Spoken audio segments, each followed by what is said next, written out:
tu as laissé ton CV sur la photocopieuse. C'est comme ça que tout a commencé. Pas avec la liste des promotions.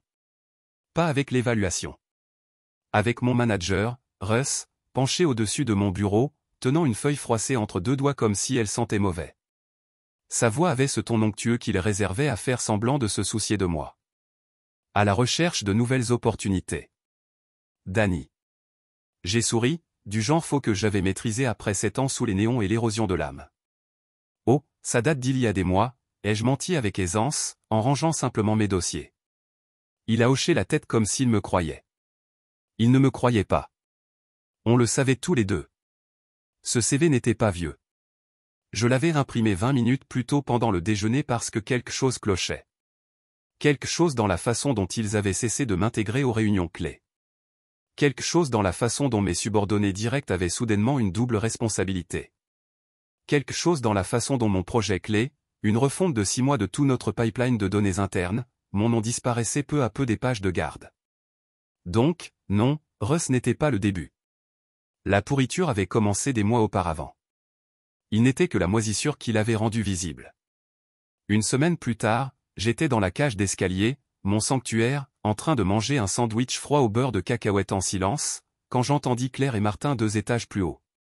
Les ragots résonnaient dans la cage de béton comme un micro de tribunal. « Elle est douée, » dit Claire. « Mais, tu sais, juste ce qu'il faut. » Martin renifla. « Ouais, juste ce qu'il faut, Danny. » C'est comme ça que marcha l'appel. Puis des pas. Puis le silence. Je n'ai pas respiré. Je n'ai pas cligné des yeux. Je suis resté assis là, tenant ce triste sandwich comme un raton laveur sous tranquillisant, me demandant depuis combien de temps il le disait. Depuis combien de temps Marsha, notre vice-présidente, me frappait-elle d'une lettre écarlate lors de réunions auxquelles je n'étais pas invité? Ce soir-là, j'ai cherché sur Google les lois sur la diffamation. Je n'ai pas trouvé ce que je cherchais. Ce que j'ai trouvé, en revanche, c'était quelque chose de mieux, de rentable. Voyez-vous, les entreprises américaines adorent les blagues privées, et Danny, juste ce qu'il y avait de mieux, en était devenu une.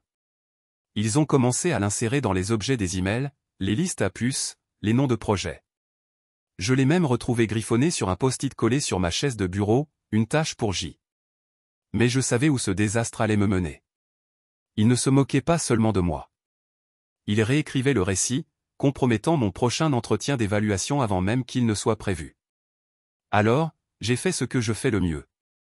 Je les ai surpassés. Je suis resté tard, j'ai extrait les journaux système, compilé les horodatages et constitué un dossier.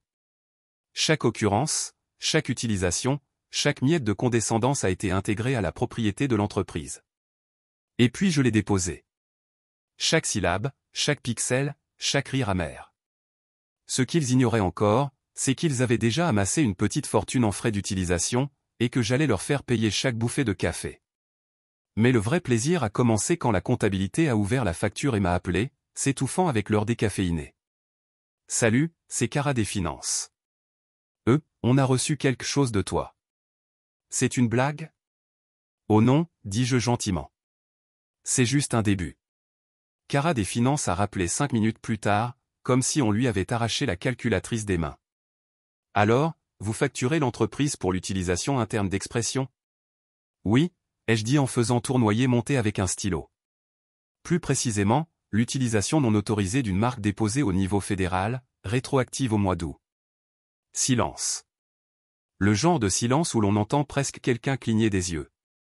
Je ne sais même pas comment coder ça dans le système. Ce n'est pas mon problème, Cara. C'est au-dessus de mes compétences. Enfin, je suppose que c'était le cas. Clic. C'est là que j'ai compris qu'ils ne prenaient pas encore la chose au sérieux. Alors, je les ai faites. Le lendemain matin, j'ai envoyé la facture en copie conforme au service juridique. Puis au RH et à Marsha elle-même, avec un petit post-it, veuillez la transmettre au service de conformité de l'utilisation de la marque. Pas de menaces, pas de courriels agressifs, juste de la politesse, de la précision et une approche suffisamment formelle pour donner l'impression d'un risque qu'ils ne pouvaient pas vraiment calculer. À midi, la panique était devenue virale. Russ s'est pointé à mon box, la bouche crispée comme une porte de garage défectueuse. « Dis donc, Danny. Tu as une seconde pour toi? Toujours. Il a fermé la porte de la salle de conférence comme s'il nous enfermait dans un sous-marin. Écoutez, vous avez effrayé tout le monde. C'est quoi ce truc si particulier? C'est du réel. Sérieux? Je facture au tarif d'utilisation interne indiqué dans l'addendum de licence que j'ai téléchargé sur SharePoint de l'entreprise hier soir. Vous pouvez le trouver sous IP légal, juste une marque adéquate. Bon sang, Danny, on pourrait dire que c'est du sabotage. Je me suis penché en avant, les coudes sur la table. Non, saboter, c'est ruiner les chances de promotion de quelqu'un en instrumentalisant la médiocrité. C'est du commerce. Il me fixa comme si j'avais poussé des cornes. Je ne cherche pas à nuire à l'entreprise, Russ, ajoutai-je doucement. Je me réappropriai juste mon récit. Il ne dit pas un mot, se leva simplement, laissant la porte ouverte derrière lui. Plus tard dans la journée, quelque chose d'étrange s'est produit. Angela des RH est arrivée avec un café au lait. Je ne lui avais pas parlé depuis l'incident du tableau blanc. Elle l'a déposé délicatement sur mon bureau, comme pour me faire l'apaisement. Vanille soja, a-t-elle dit, le sourire forcé intact. Votre préféré, non? C'était le cas, dis-je, avant de découvrir que ma performance était une blague. Oh, Danny, je crois qu'il y a eu un gros malentendu. Même. J'ai dit, est-ce qu'un malentendu juridique signifie une cessation et un désistement? Son sourire se figea comme du botox. Ce soir-là, en me connectant pour terminer la préparation des justificatifs pour ma deuxième facture, je l'ai vu. Quelqu'un avait essayé de supprimer l'emoji Slack de mon visage, dont le texte était juste correct. Mais c'était trop tard. J'avais déjà filmé son utilisation par 5 administrateurs, horodatés et classés. Et c'est là que j'ai eu le déclic. Ils n'avaient pas peur de l'argent. Ils avaient peur des traces écrites. Quelqu'un, plusieurs personnes, m'avaient transformé en cas d'école pour détruire une carrière de manière invisible, lentement, poliment et légalement, et j'avais tout simplement renversé la situation. Mais je ne savais pas encore jusqu'où ils étaient prêts à aller pour enterrer ce que j'avais découvert. Jusqu'à ce que le lien Dropbox anonyme apparaisse dans ma boîte de réception. Objet, vous n'avez pas reçu ce message de ma part. Au début, j'ai cru à une farce. Le lien Dropbox était là, comme une arme chargée, dans ma boîte de réception, sans empreinte digitale, sans expéditeur, sans message, juste l'objet. Ce n'est pas moi qui vous ai dit ça. Le genre de choses qu'on ignore, sauf si on est comme moi, sous-payé, sous-estimé, et déjà à mi-chemin du terrier du lapin. Alors, naturellement, j'ai cliqué. À l'intérieur se trouvait un seul dossier. Sans titre, un seul fichier, les notes internes de l'évaluation trimestrielle des promotions, PDF. Je l'ai ouvert et, dès la première ligne, j'ai eu la gorge sèche. Daniela Monsieur forte éthique de travail, trop indépendante, s'oppose à la direction, manque d'alignement culturel, trop indépendante. Ils ont transformé ma plus grande force en un handicap. Les refus m'ont empêché de laisser Russ réécrire les conclusions de mon audit pour dissimuler ses erreurs. L'alignement culturel était le jargon des RH pour dire qu'il n'était pas assez passif pour être contrôlable. J'ai fait défiler les pages. Mon nom revenait sans cesse. Commentaires désobligeants de dirigeants, plaintes non documentées, des fils entiers de commentaires en coulisses qu'ils ne m'avaient jamais partagés, compilés comme une autopsie secrète de ma carrière. Mais ce n'était pas le pire. Le pire se trouvait en bas de la page. Un point de marcha daté de 2 semaines avant la finalisation des promotions, laissons Daniela où elle est. La promouvoir bouleverserait l'organigramme de Russ, et elle manque du raffinement que nous recherchons pour un leadership orienté client. Juste suffisant est devenu notre abréviation interne. Ironique, mais pertinent. Je suis resté assis dans mon appartement pendant 1 heure à le contempler. Les mots, ironique mais pertinent, résonnaient dans ma tête comme une alarme incendie dans une église vide. Je me sentais humilié, certes, mais plus profondément encore, je me sentais manipulé, comme s'ils avaient planté une réputation et attendu qu'elle se transforme en auto-sabotage. Ils voulaient que je reste discret, facturable, mais oubliable. Au lieu de cela, j'ai imprimé le document entier, je l'ai glissé dans un dossier rouge, je l'ai étiqueté « Découverte », et puis, comme par magie, mon avocat m'a appelé. Dis donc, Danny, on a eu une piqûre. Une piqûre? Ouais. Il a ri. L'une des demandes de licence de marque provenait d'une société écran. On a tracé la propriété intellectuelle. Devinez qui? Russ. Bingo. On dirait qu'il a essayé d'obtenir une licence d'utilisation rétroactive sous une fausse SARL. J'ai expiré entre mes dents. Ce salaud visqueux. Non seulement il s'efforçait de brouiller les pistes, mais il essayait aussi d'enterrer les traces écrites derrière un brouillard légal. C'était l'instinct d'entreprise à son paroxysme. Ne jamais s'excuser, ne jamais s'expliquer, juste blanchir le récit. J'ai de nouveau regardé le dossier Dropbox. J'ai pensé à le supprimer. J'ai pensé à le divulguer. J'ai pensé à l'agrafer à une batte de baseball et à la porter à la prochaine réunion du personnel. Mais au lieu de cela, j'ai écrit un discours court, froid, clinique, formulé avec une précision juridique et un sous-texte émotionnel d'une précision chirurgicale, car jeudi prochain avait lieu la réunion trimestrielle générale et on m'avait demandé de diriger le partage culturel d'ouverture. C'est drôle qu'il me fasse encore confiance avec un micro. Il ne le ferait plus après ce que j'avais prévu de dire. Mais ce n'était même pas le rebondissement. Le vrai rebondissement. Le lendemain matin, le dossier rouge avait disparu, sorti du tiroir verrouillé de mon bureau, et quelqu'un avait laissé un post-it à la place. Pas de signature, juste 4 mots. Adéquate ne veut pas dire silencieux. Je n'ai pas fermé l'œil de la nuit.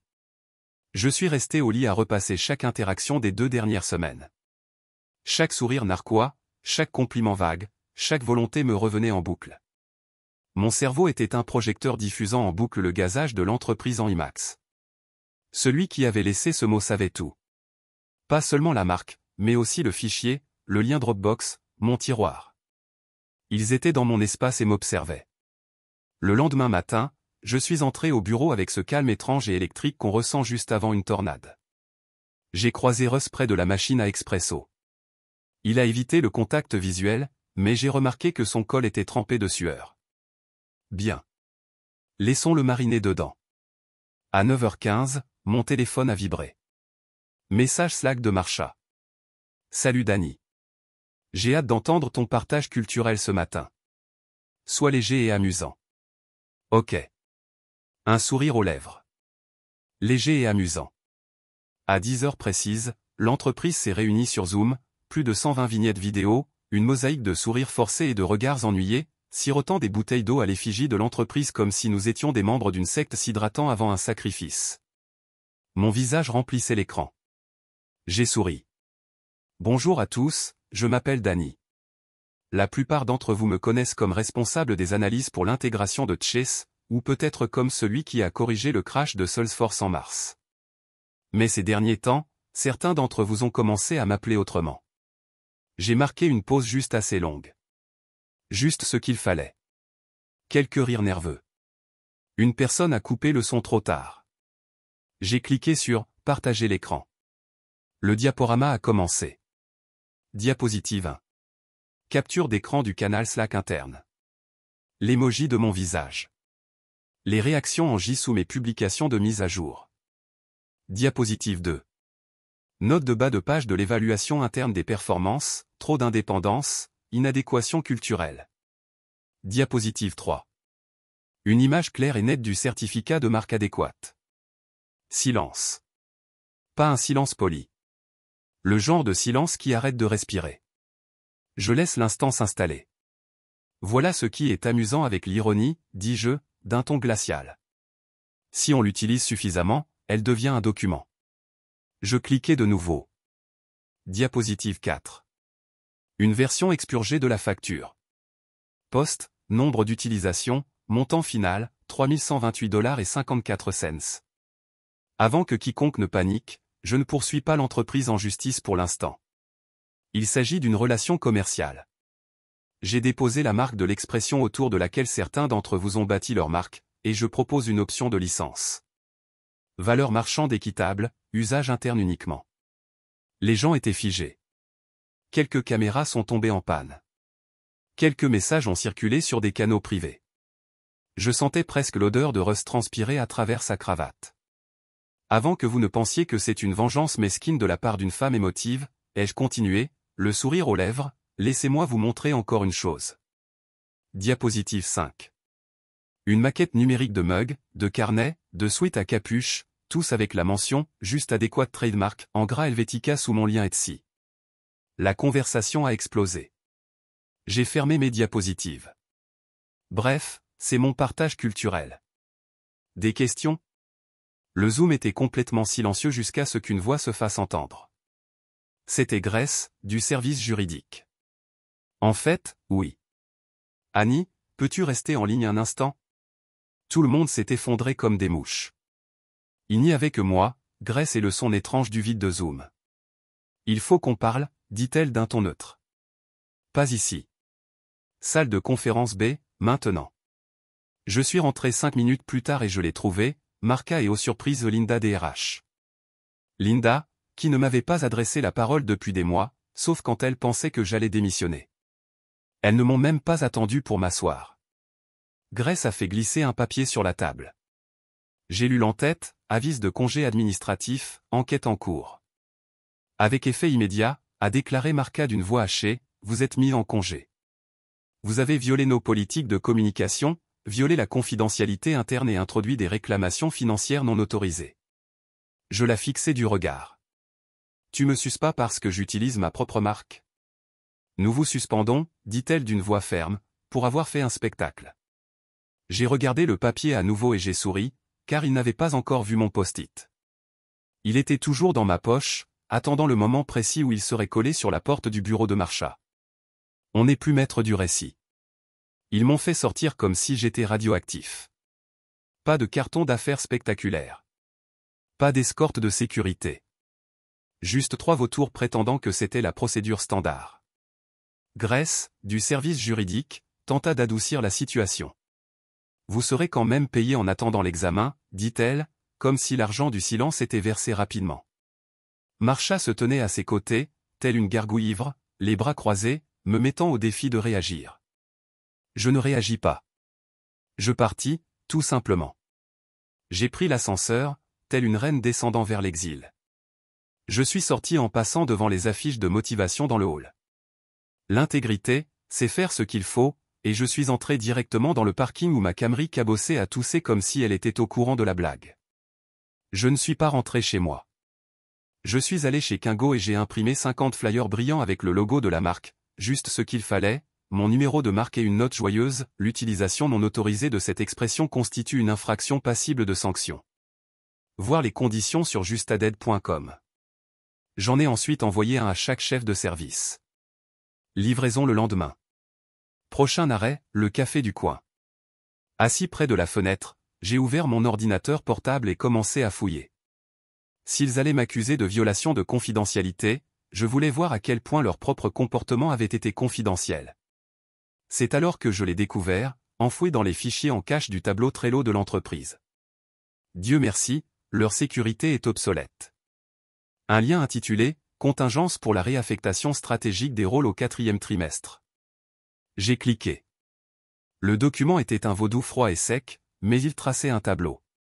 Ils avaient procédé à une restructuration discrète, en coulisses.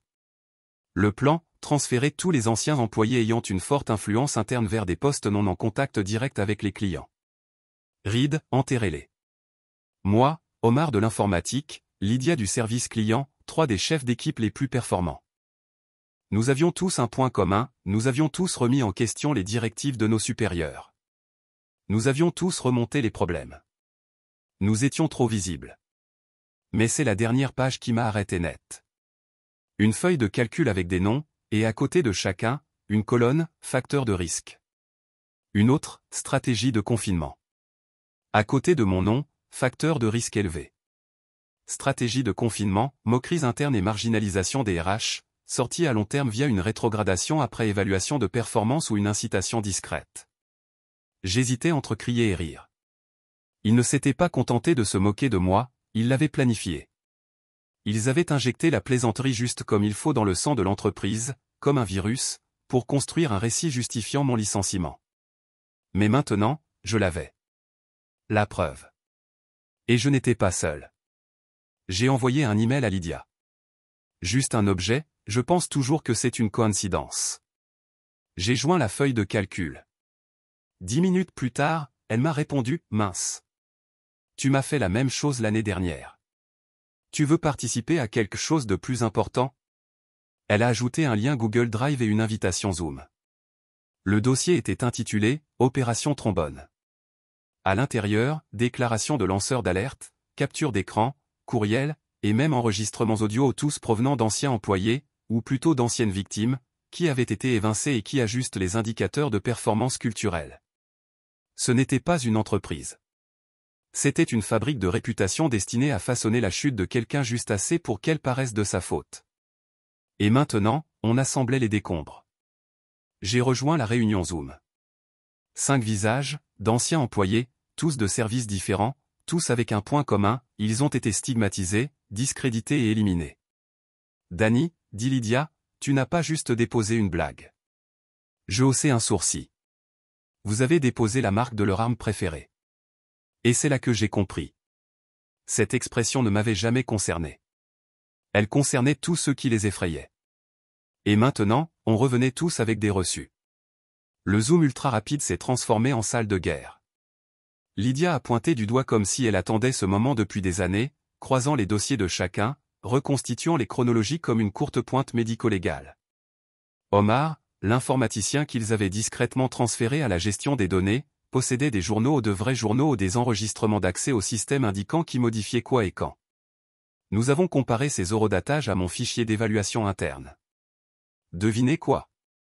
Russ s'est à nouveau connecté 48 heures après la date limite d'évaluation, ce qui signifiait que mon évaluation officielle, celle qui me qualifiait de non promotionnable en raison du ton employé, avait été falsifiée après coup.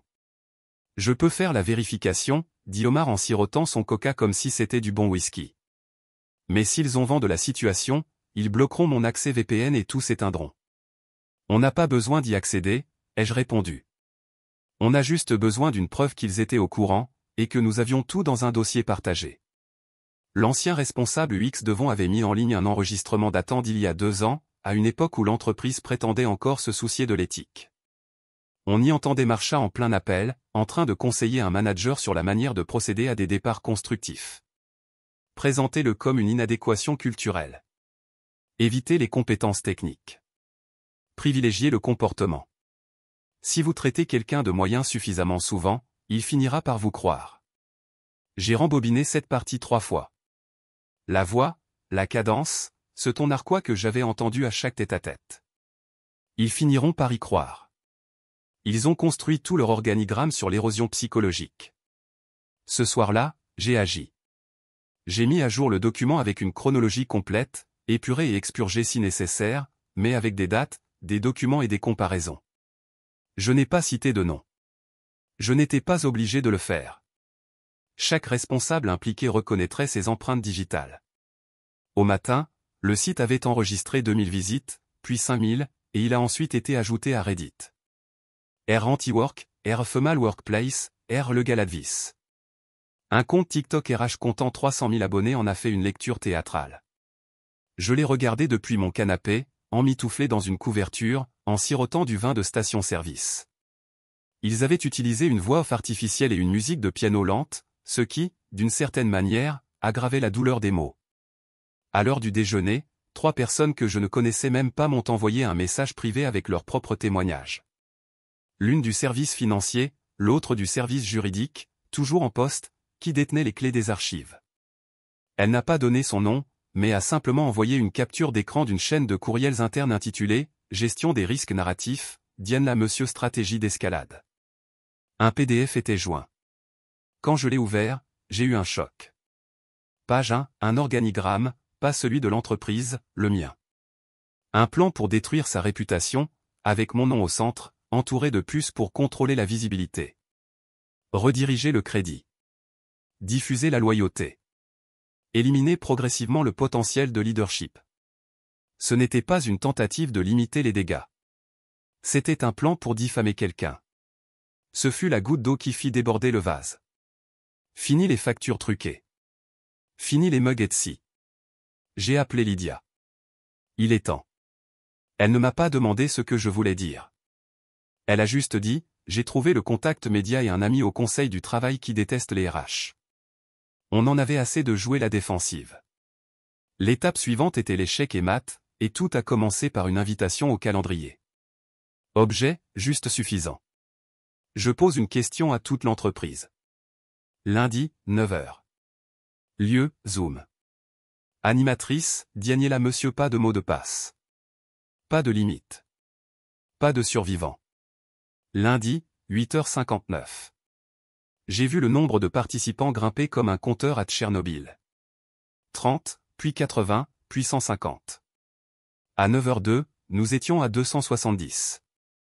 Des services entiers, d'anciens employés, des avatars anonymes, et même quelques courageux du service juridique observaient comme des pompiers à une convention sur l'essence. Mon écran est resté noir. Pas de musique d'introduction, pas de diapositive de bienvenue, juste un titre, maîtrise narrative et maîtrise de carrière, une étude de cas. Puis j'ai réactivé le son. Je m'appelle Daniela. La plupart d'entre vous me connaissent comme quelqu'un de bien, mais ce que vous ignorez probablement, c'est que je n'étais pas censé rester ici assez longtemps pour parler. J'ai cliqué sur la première diapositive. Des visages noircis, mais le contenu était éclatant. Une chronologie, des emails, des messages Slack, des extraits vocaux, une comparaison côte à côte de mon évaluation initiale et de la version modifiée, des eurodatages fournis par Omar, des enregistrements d'écran avec des métadonnées de fichiers provenant de sources multiples. Étiquetés, enregistrés, irréfutables. C'est quoi ce bordel? C'est vrai? Je me souviens de ce projet. Elle a dirigé toute la campagne. Elle a formé toute mon équipe. Quelle était la moyenne? Diapositive 2. Le document de réaffectation stratégique. Stratégie de confinement. Liste des cibles codées par couleur. Lydia était sur cette liste. Bon sang. Voilà qui explique ma rétrogradation. Je suis parti en 2022 après qu'ils ont supprimé mon rôle. Voilà. Puis le plan de destruction. Je l'ai lu lentement à voix haute. Contrôler la visibilité. Rediriger le crédit. Diffuser la loyauté. Éliminer progressivement le potentiel de leadership. Je n'étais pas à la hauteur, ai-je dit en regardant ma webcam. J'étais une menace. Non pas parce que j'étais sous-performant, mais parce que je ne pouvais pas être contrôlé. Quelque part dans la barre latérale, l'icône de Marsha est apparue, muette. Caméra éteinte. J'ai souri. Pour ceux qui travaillent encore, sachez que toute mesure de représailles contre un employé pour des propos ou des actions syndicales licites constitue une violation du droit du travail, tant au niveau fédéral qu'au niveau des États. C'est pourquoi chaque élément de cette présentation a déjà été soumis à l'OE, à la Commission du Travail et à nos amis du Guardian, qui se sont montrés très intéressés par l'opération Paperclip. D'autres avatars s'éteignirent, probablement des réalisateurs se déconnectant pour hurler dans les tiroirs de leur bureau. Mais je n'avais pas fini. Dernière diapositive. Une liste de ressources. Des contacts pour l'aide juridique. Des lignes d'assistance téléphonique pour les lanceurs d'alerte. Un Google Drive public avec des documents expurgés. Open source, horodaté, synchronisé chaque nuit et un compte à rebours. 3 jours. J'ai dit, vous avez jusqu'à jeudi pour retirer tous les commentaires diffamatoires, restaurer tous les documents falsifiés et présenter des excuses publiques à tous les employés que vous avez discrètement effacés. Après ça, je suis devenu incendiaire, citant des noms, y compris les enregistrements. Je me suis penché plus près. Parce que si j'étais juste suffisant, je ne pourrais pas détruire tout ton récit avec un seul diaporama, n'est-ce pas? J'ai raccroché. En 10 minutes, les RH ont diffusé un communiqué vague à l'échelle de l'entreprise, le qualifiant d'incident isolé en cours d'examen. À midi, quelqu'un l'a divulgué sur Reddit. À midi, c'était sur Twitter. Et à minuit, la boutique Just Adéquate symbole marque commerciale avait vendu 843 suites à capuche. Il ne s'agissait plus d'argent. Il s'agissait de les forcer à dire la seule chose qu'ils utilisaient contre nous tous, nous avions tort. Les conséquences ne se sont pas produites d'un seul coup. Ce n'est jamais le cas. Mais les fissures ont commencé à apparaître dès vendredi. D'abord, une rétractation sur le Slack interne de l'entreprise. Des excuses toutes faites. C'était faible. Une tentative de se distancier des malentendus. Un langage évasif qui ne disait rien, mais dont nous comprenions tout le sens. Le silence avant la tempête. Puis la tempête a éclaté. Une note des RH a fuité, détaillant les politiques révisées d'évaluation des performances. Il s'est avéré que l'entreprise formait tous ses managers à donner du feedback sans créer de problème de perception. Traduction, nous supprimons définitivement le mot « adéquat » du vocabulaire de l'entreprise. À midi, le site web de l'entreprise était en maintenance. Le trafic de Justadonic avait saturé ses serveurs, et les utilisateurs commençaient à consulter son portail d'entreprise avec des questions auxquelles ils ne pouvaient pas répondre. Et puis, le premier appel est arrivé. Lydia a reçu un appel des RH lui demandant de prendre un congé pour raison de santé mentale suite à sa participation à la campagne de dénonciation. Elle a ri. Ce n'était pas un vrai congé. Ils essayaient de la faire taire en douce. Nous autres, on ne s'est pas laissé faire. Omar a piraté les systèmes de documentation interne et m'a envoyé par courriel une nouvelle série de feuilles de calcul et de journaux d'accès aux données indiquant qui avait accédé à quel fichier et quand. Il avait repéré les adresses IP de ceux qui avaient tenté de supprimer leur implication. Lundi, nous avions suffisamment de preuves pour intenter une action en justice s'ils nous poussaient trop loin. Mais je n'avais pas fini. J'ai passé le week-end à rédiger une lettre ouverte, un courriel de clôture, qui serait envoyé à tous les employés de l'entreprise, anciens et actuels. Il détaillait tout, la manipulation, le gaslighting, le plan soigneusement orchestré pour évincer quiconque osait défier le système. Il ne s'agissait plus seulement de moi. Il s'agissait de tous ceux qu'ils avaient ruinés en cours de route. J'ai cliqué sur « Envoyer » dimanche soir. Il était trop tard pour qu'ils arrêtent. Lundi matin, l'équipe juridique a envoyé sa première menace. L'objet était « mise en demeure ». Peu importe. Ils ne pouvaient pas effacer la vérité. Ils ne pouvaient pas effacer ce que nous avions construit. J'ai lancé une conférence Zoom avec un groupe d'anciens employés Lydia, Omar, Devon et quelques autres discrètement mis sur liste noire et nous avons fêté ça. Juste suffisant symbole marque commerciale, était passé du statut de plaisanterie à celui d'hymne. On les a obligés à nous voir, dit Lydia, un peu essoufflée. Pour la première fois, ils ne pouvaient plus nous ignorer. Je souris en m'adossant à ma chaise. Oui, et maintenant, ils ne nous oublieront jamais. 2 semaines plus tard, l'entreprise annonçait une restructuration de sa direction et de nouvelles initiatives. En réalité, il s'agissait d'un exode. Les dirigeants responsables de la manipulation furent soit discrètement mutés à de nouveaux postes, soit licenciés lors d'un remaniement général. Mais l'histoire ne s'est pas arrêtée là. Un ancien manager de mon équipe m'a contacté. On s'organise. On rend l'affaire publique. C'est là que j'ai compris que ce n'était pas seulement une victoire pour moi. C'était une victoire pour tous ceux qui avaient été négligés, sous-estimés ou effacés.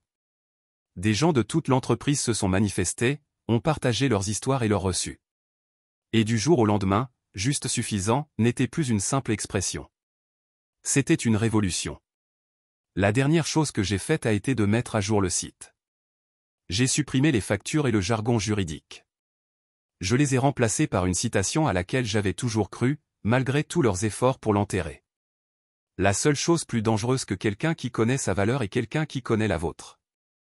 Et ce jour-là, j'ai su qu'il ne pourrait plus jamais me faire taire. Ni moi, ni aucun d'entre nous. Parce qu'au final, personne n'est juste à la hauteur. Nous étions tous meilleurs que ça, et nous l'avions toujours été.